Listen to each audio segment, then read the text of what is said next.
Have likely seen these scenes from Hong Kong, violent protests and clashes with police over the last few months. It all began over an extradition bill, which would have allowed authorities from mainland China to extradite suspects in Hong Kong. Now, as for why this is controversial, while it is part of China, Hong Kong is its own special region with its own political and economic systems separate from the rest of the country. And while this fight is happening more than 7,000 miles away tonight, it came here to Minnesota. Here's Danny Spiewak.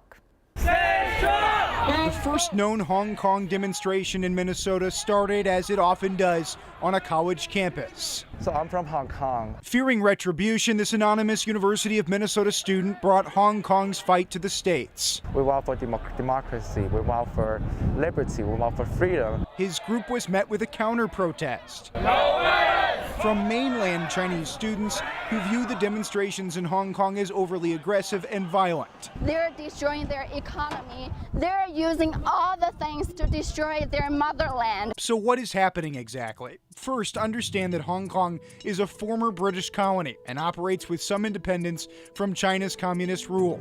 But long-running fears over communist interference exploded this year after the extradition proposal, which many in Hong Kong consider another blow to democracy. It even spilled into American sports this month when the Houston Rockets general manager tweeted support for Hong Kong.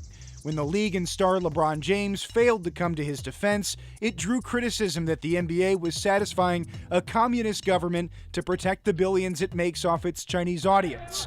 These same debates played out at the U. We are here to telling them, please stop. It seems to us that a lot of the Chinese protesters, they do not really understand the meaning of this protest. Danny Spiewak, KARE 11 News.